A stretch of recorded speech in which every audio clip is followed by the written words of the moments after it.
Salam sejahtera para sahabat Alkitab di mana saja berada.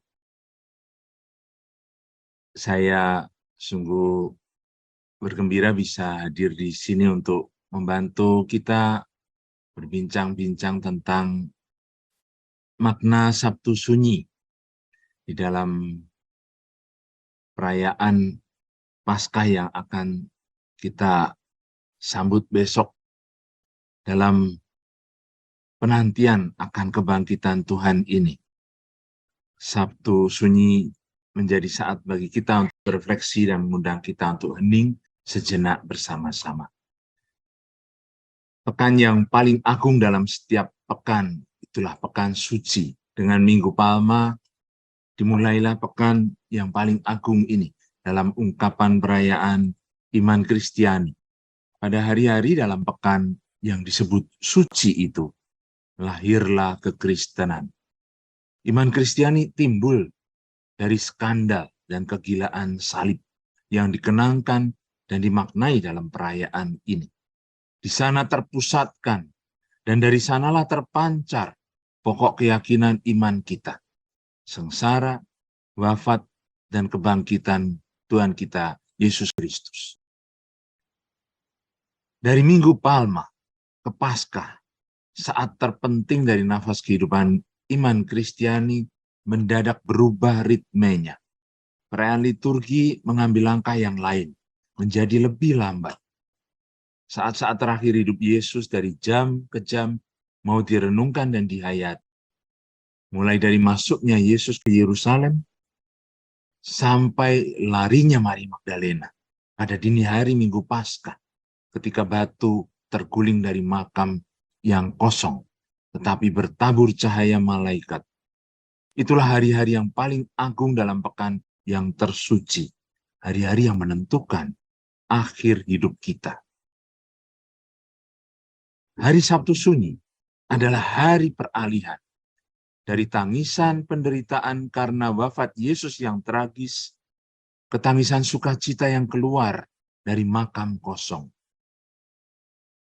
Penulis Injil Matius mengatakan, menjelang malam datanglah seorang kaya, orang Arimatea yang bernama Yusuf, dan yang telah menjadi murid Yesus juga.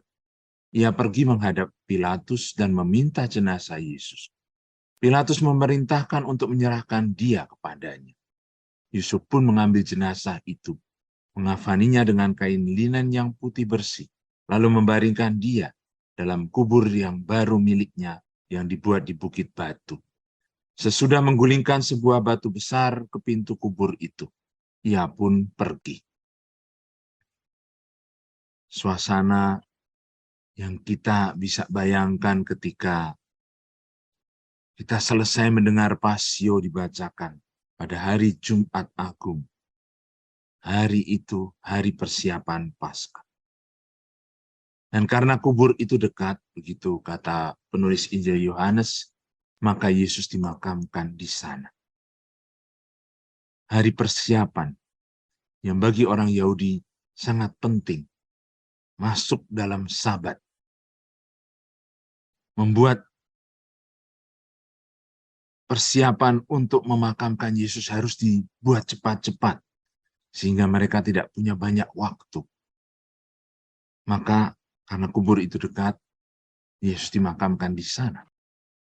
Sabtu Sunyi menjadi saat teduh yang didominasi oleh keheningan dan penantian. Seperti saat-saat sesudah perayaan wafatnya Isa Al-Masih itu. Perayaan Jumat Agung di mana orang pulang dalam keheningan. Siapa tokoh utama dalam kisah tragis ini?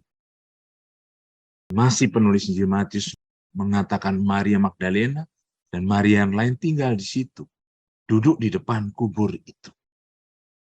Mereka ini wanita-wanita yang tangguh, seperti 5 gadis bijaksana yang tetap berjaga dengan menyalakan pelita mereka.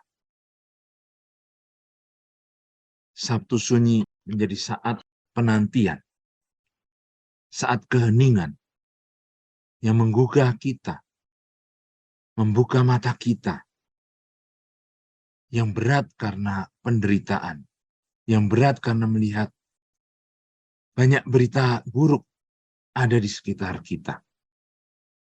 Benar, saat itu bukan saat untuk menjadi gaduh dan saling menuduh. Matius masih menceritakan keesokan harinya, yaitu sesudah hari persiapan. Jadi pas hari Sabat sendiri, datanglah imam-imam kepala dan orang-orang Farisi bersama-sama menghadap Pilatus. Dan mereka berkata, Tuhan, kami ingat bahwa si penyesat itu sewaktu hidupnya berkata, sesudah 3 hari aku akan bangkit. Karena itu perintahkanlah untuk menjaga kubur itu sampai hari yang ketiga. Jikalau tidak, murid-muridnya mungkin datang untuk mencuri dia. Lalu mengatakan kepada rakyat, ia telah bangkit dari antara orang mati. Sehingga penyesatan yang terakhir akan lebih buruk akibatnya daripada yang pertama. Tapi orang-orang besar, para pemimpin yang munafik, justru mereka tidak sadar menodai hari Sabat itu dengan sesuatu yang justru malah menyesatkan orang. Hari Sabat, hari istirahat, yang harusnya menjadi hari penuh keheningan, saat teduh, bukan untuk menuduh-nuduh orang, tetapi untuk meresapkan sesuatu dalam batin, sesuatu yang membebaskan. Tetapi mereka justru malah mengurung di dalam kenyataan ketakutan mereka, kekhawatiran mereka akan kehilangan kuasa, uang, dan jabatan. Kata Pilatus kepada mereka, inilah penjaga-penjaga bagimu. Pergi dan jagalah kubur itu sebaik-baik. Maka pergilah mereka dengan bantuan penjaga-penjaga itu. Mereka memeterai kubur itu dan menjaganya. Sabtu Sunyi adalah hari permenungan. Pertanyaan kita tadi, tokoh utama itu wanita-wanita sajakah? Di manakah para murid? Kemana mereka? Mereka yang begitu bangga menjadi orang-orang yang dipilih mengikuti Yesus. Pergi mewartakan kabar gembira bersama Sang Guru. Membuat mukjizat, melihat hal-hal yang besar. Tapi ternyata sampai pada malam itu, misteri perjamuan yang suci tak mudah mereka pahami. Ketika Yesus menunduk dan membasuh kaki mereka. Aku yang adalah Tuhan dan Gurumu, membasuh kakimu, maka engkau pun harus saling membasuh kaki. Di mana para murid itu yang mengatakan diri mereka menjadi orang-orang pilihan yang boleh dekat dengan Yesus? Justru mereka menyadari ketidakmampuan mereka untuk menjaga Sang Guru. Ketika tragedi itu mulai, bagaikan kawanan domba yang tercerai-berai, mereka bahkan tidak sanggup mendengar kata-kata Yesus sendiri. Jika aku yang kalian cari, biarkanlah mereka ini pergi. Injil Yohanes memang tidak mencatat murid-murid itu melarikan diri karena mau menggarisbawahi Yesuslah gembala sejati yang tidak akan membiarkan satu pun dari domba-dombanya hilang. Tetapi kawanan itu memang tercerai-berai seperti sudah dinubuatkan oleh Nabi.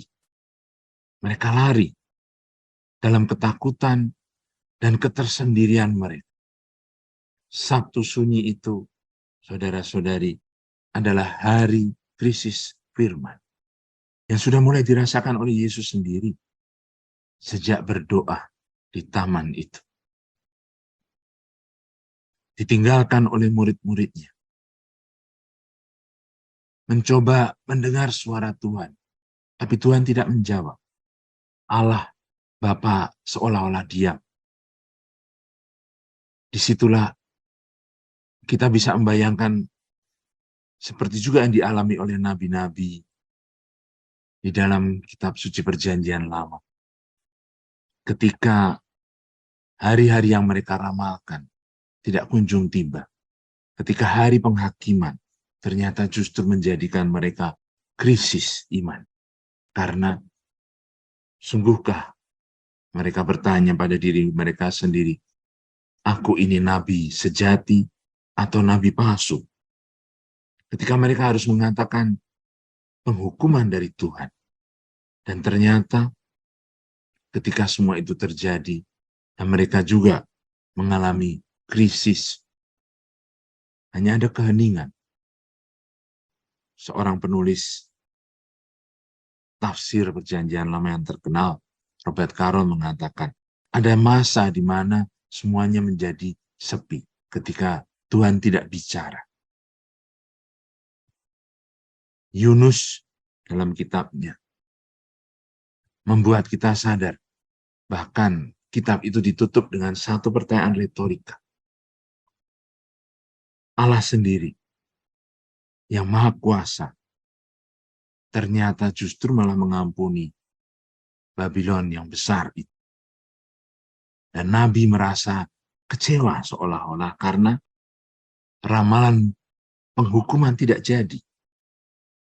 Dan dia akhirnya yang meratapi pohon jarak hanya bisa merenung pertanyaan dari Allah sendiri. Allah yang tidak membinasakan, tetapi memberi kehidupan. Tapi dalam diam hanya bisa dirasakan, itulah krisis iman, krisis firman. Ketika seolah-olah di dalam kenyataan penderitaan banyak orang miskin, keadilan yang diinjak-injak, dan ternyata sabda Tuhan tidak memberikan buahnya. Di antara salib yang kosong itu dan makam yang kosong, karena Tuhan yang bangkit, ada 3 hari, tapi tidak penuh 3 hari. Barangkali kira-kira 40 jam di antara keduanya, di antara salib kosong dan makam kosong. Itulah saat perhentian kita, Sabtu sunyi. Saat di mana kita diajak untuk merenung dan berpikir di manakah kita dan sedang kemanakah kita. Barangkali kita sedang menuju ke satu ideal yang terlalu tinggi. Satu jabatan kosong yang sebenarnya tidak pernah bisa kita raih dan kita capai. Dalam kenyataan, kondisi pribadi kita, kesehatan kita, keadaan keluarga kita. Hidup ini sering menjadi tragedi juga bagi kita. Membuat kita bertanya, di mana Tuhan? Hari Sabat bagi orang Yahudi yang begitu penting. Diramalkan juga di dalam kitab Imamat, dinyatakan sebagai satu saat di mana Tuhan membentuk kembali, menjadikan kembali semua baru. Tapi kita sering seperti kedua murid dari Emmaus itu, yang tidak paham dan tidak bisa melihat tanda-tanda. Di dalam cita-cita dan ilusi kita yang kosong, kita bertanya, seperti kedua murid di Emmaus. Apa yang terjadi dengan Yesus orang Nazaret? Dia adalah seorang nabi yang berkuasa dalam pekerjaan dan perkataan di hadapan Allah dan di depan seluruh bangsa kami. Tetapi imam-imam kepala dan pemimpin-pemimpin kami telah menyerahkan dia untuk dihukum mati. Dan mereka telah menyalibkannya. Padahal kami dahulu mengharapkan bahwa dialah yang datang untuk membebaskan bangsa Israel. Tetapi sementara itu telah lewat 3 hari sejak semuanya terjadi. Beberapa perempuan dari kalangan kami telah mengejutkan kami. Pagi-pagi buta mereka telah pergi ke kubur dan tidak menemukan mayatnya. Lalu mereka datang dengan berita bahwa telah kelihatan kepada mereka malaikat-malaikat yang mengatakan bahwa ia hidup.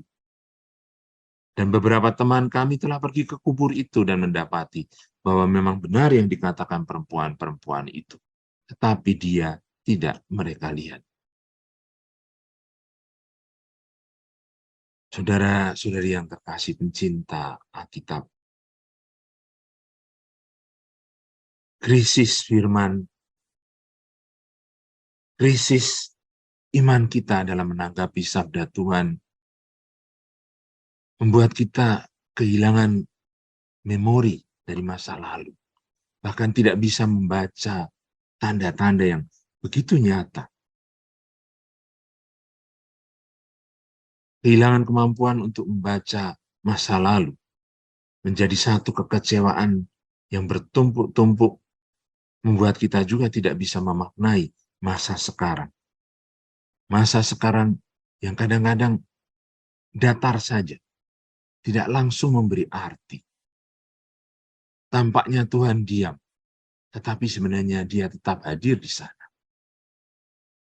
Maka doa permohonan dari murid-murid yang pergi ke Emmaus itu, yang mau jadi doa kita, tinggallah bersama kami, karena hari hampir malam dan matahari mulai tenggelam.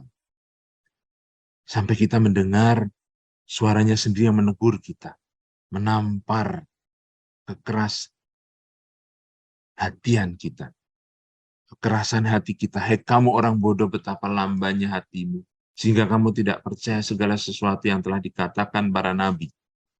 Bukankah Mesias harus menderita semuanya itu untuk masuk ke dalam kemuliaannya?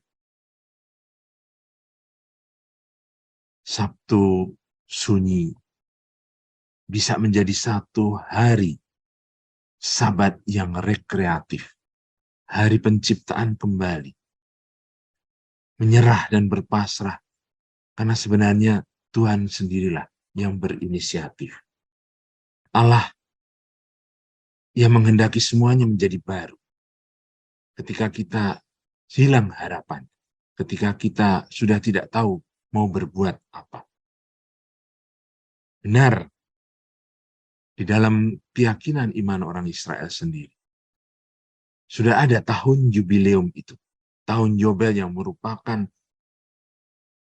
hari Sabat yang paling agung, Sabat dari segala Sabat. Dikatakan dalam kitab Imamat, selanjutnya engkau harus menghitung 7 tahun Sabat, yakni 7 kali 7 tahun, sehingga masa 7 tahun Sabat itu sama dengan 49 tahun. Lalu engkau harus memperdengarkan bunyi sangkakala di mana-mana dalam bulan yang ke-7 pada tanggal 10 bulan itu. Pada hari raya pendamaian, kamu harus memperdengarkan bunyi sangkakala itu di mana-mana, di seluruh negerimu.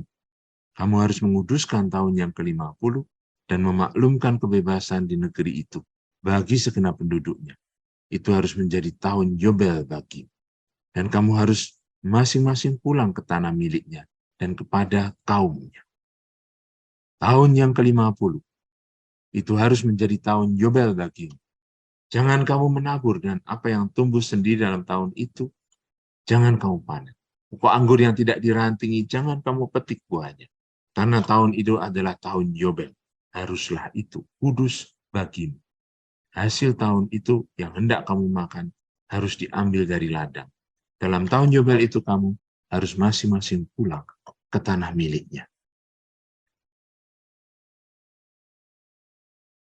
Hari Sabat kita, hari Sabtu sunyi itu, menjadi satu undangan untuk membiarkan Tuhan sendiri bekerja, menata kembali keyakinan iman kita yang mulai pudar, menata kembali harapan kita yang seolah-olah mulai punah.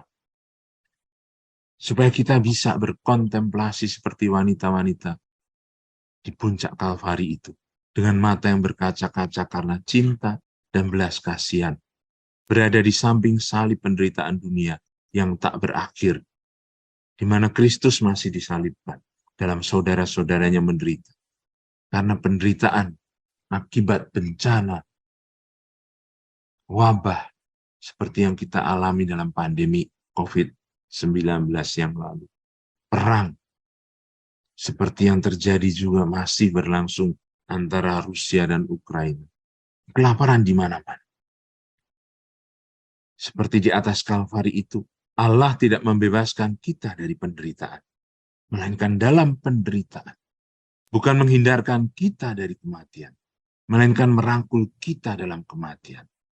Allah tidak membebaskan kita dari salib, melainkan melalui salib. Maka salib itu menjadi jalan untuk masuk dalam kematian. Dalam ritus atau upacara Hari Suci dalam Paskah itu dikenal juga saat kita merenungkan seperti dalam syahadat turunnya Yesus ke dunia orang mati. Dan kita percaya seperti dia merangkul di sana Adam, mengangkat kembali Adam dari antara orang mati sebagai wakil dari kita semua, bangkit dari kematian itu.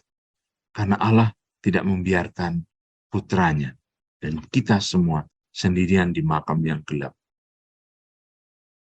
Seperti wanita-wanita itu dan khususnya di dalam kepercayaan Kristiani, seperti dalam lagu yang terkenal Stabat Mater Dolorosa, kita bisa memandang ikon Ibu Maria yang tetap berdiri tegak dalam ketekunan dan kesalehannya, menanti putranya diturunkan dari salib. Juxtra crucem lacrimosa, dum pendebat filius. Justru di dalam tangisan air mata karena salib di tempat putranya disalibkan, Maria menunjukkan kepada kita komitmen untuk meratapi, tapi sekaligus juga di dalam pengharapan akan pembebasan dari Tuhan.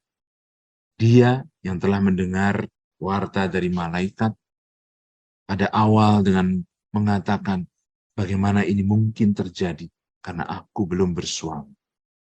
Percaya pada kata-kata Tuhan dan semuanya terjadi.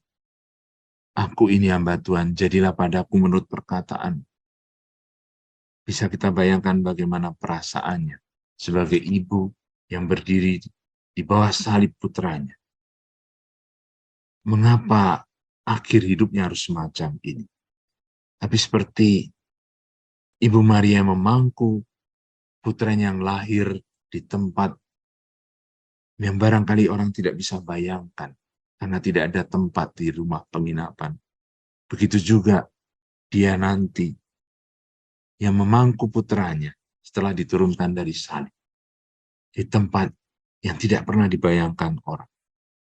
Justru untuk masuk dan menjadi satu dengan orang-orang yang dicintainya di dunia orang mati.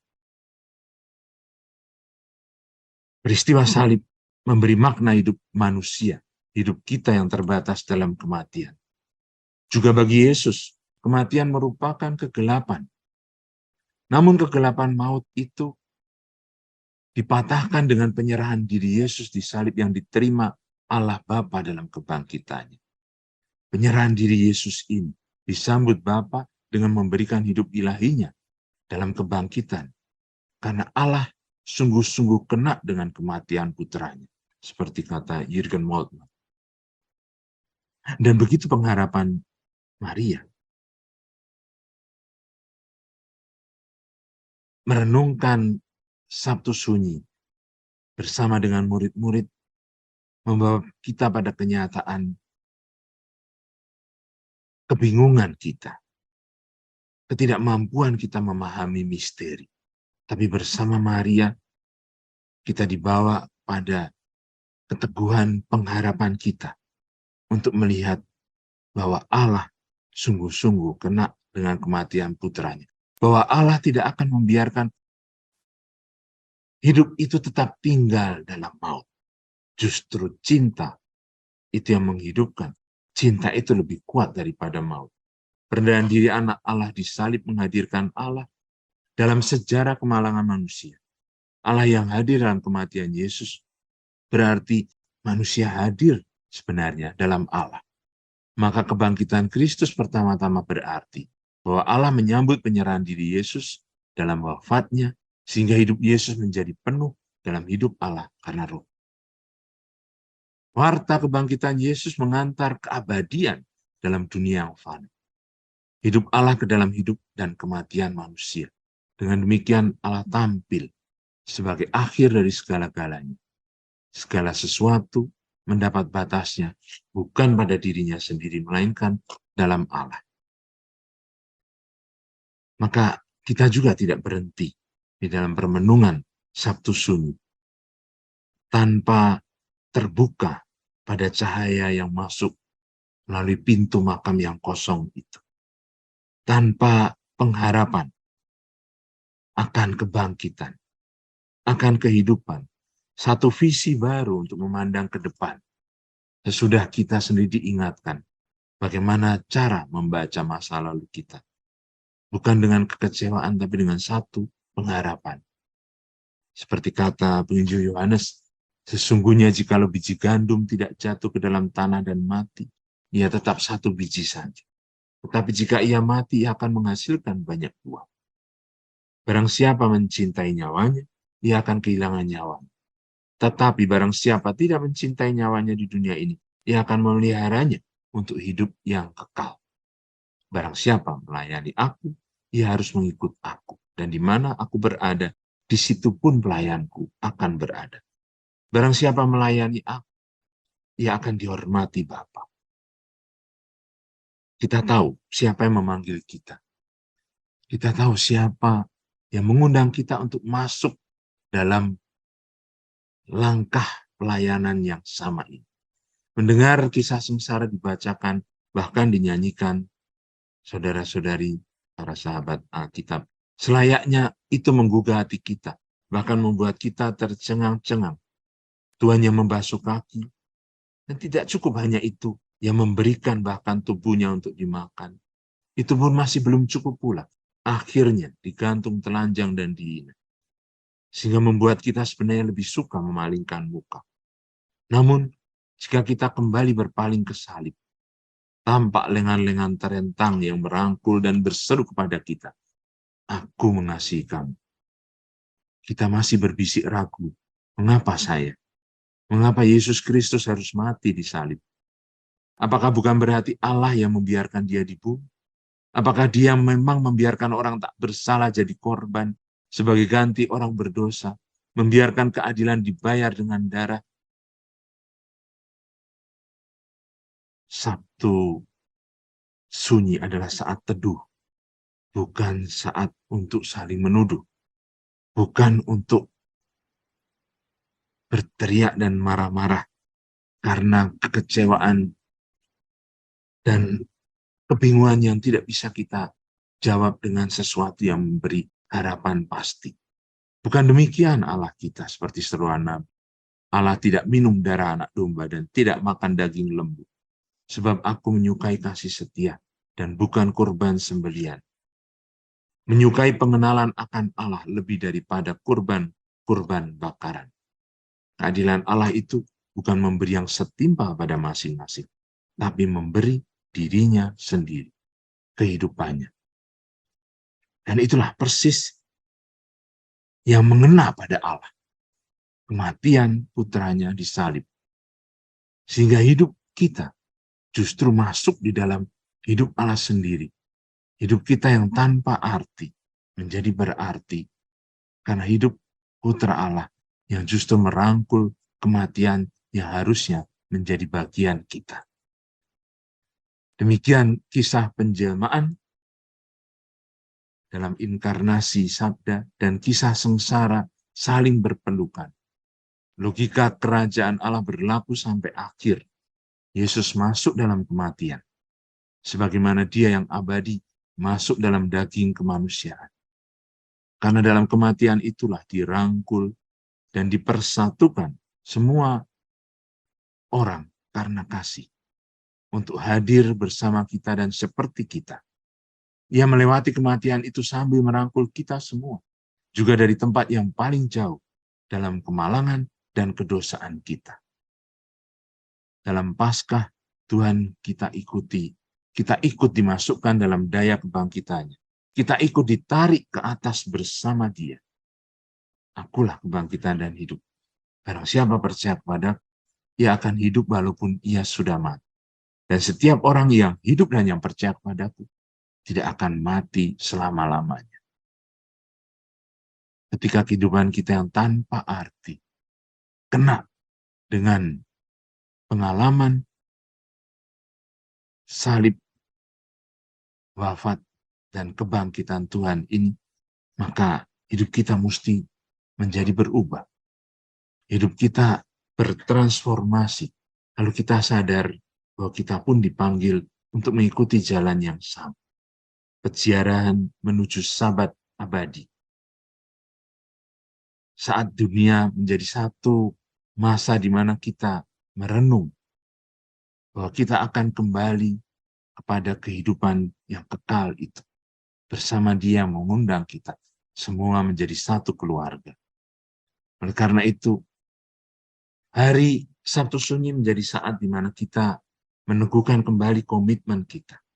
Meneguhkan saat di dalam permenungan, di dalam keheningan, kesunyian, Tuhan yang tidak menjawab sebenarnya, Tuhan yang tetap setia, berada di samping kita. Mengajak kita untuk tetap maju, mendaki, masuk ke level yang lain. Seperti dikatakan dalam nyanyian peziarahan Mazmur 132, yang merupakan dialog antara Daud dan Tuhannya. Ingatlah ya Tuhan kepada Daud dan segala penderitaannya, bagaimana ia telah bersumpah kepada Tuhan, telah bernasar kepada yang Maha Kuat dari Yakub.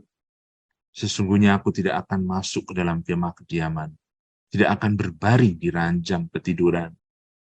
Sesungguhnya aku tidak akan membiarkan mataku tidur atau membiarkan kelopak mataku terlelap, sampai aku mendapat tempat untuk Tuhan, kediaman untuk yang Maha Kuat dari Yakub. Memang kita telah mendengar tentang itu di Efrata, telah mendapatnya di padang Yaar. Mari kita pergi ke kediamannya, sujud menyembah pada tumpuan kakinya. Bangunlah ya Tuhan dan pergilah ke tempat perhentian Engkau, serta tabut kekuatan.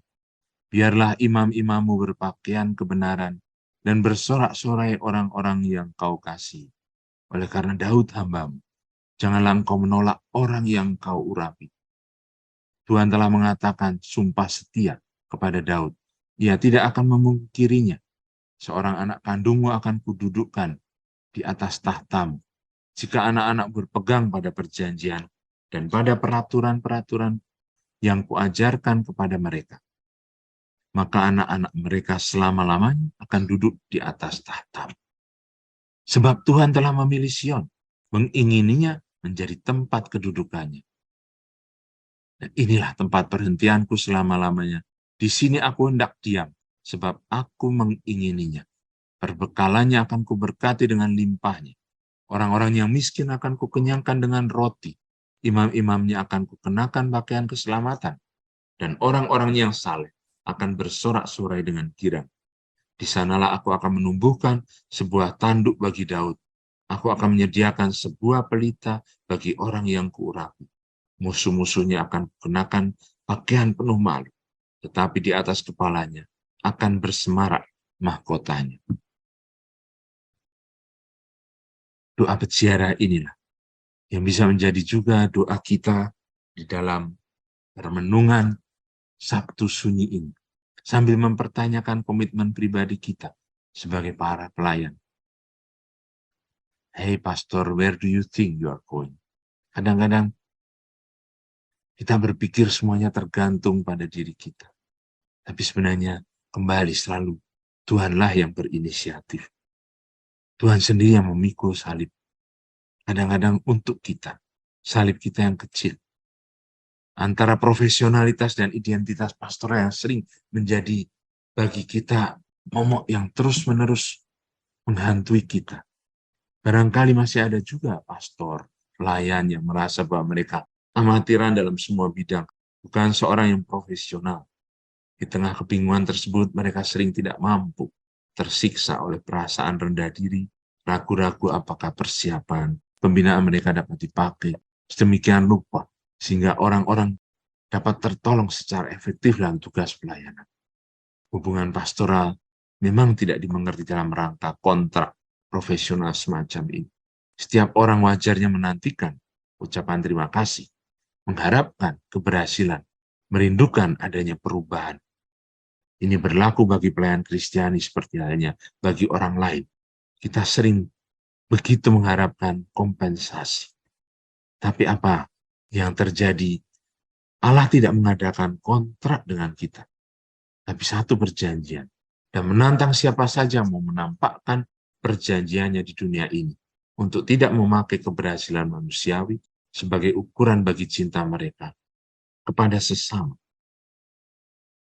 Nah, jadi sahabat-sahabat Alkitab, begitu dalam permenungan kita hari Sabtu sunyi ini, sebagai orang-orang yang dipanggil juga untuk pelayanan, kadang-kadang kita masih memperhitungkan antara profesionalitas dan identitas pastoral kita, yang sebenarnya justru tidak ditentukan dari kontrak, tetapi dari perjanjian Allah sendiri, yang begitu mencintai kita, menantang kita, justru untuk bangkit setiap kali kita jatuh, untuk tetap berharap setiap kali kita gagal. Karena justru karakteristik pengharapan Kristiani nampak seperti kata Santo Paulus, sebagai harapan yang melawan segala harap.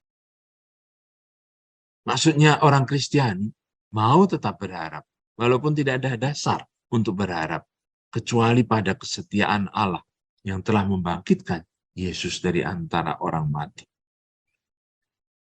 Inilah spiritualitas pelayanan yang penuh pengharapan, hasil pemaknaan Sabtu Sunyi. Dari perjalanan kita mengikuti Yesus masuk pekan yang paling agung, pekan suci itu. Masuk ke Yerusalem dengan sorak-sorai dan puji-pujian, tetapi kemudian menyambut kematiannya di dalam keheningan.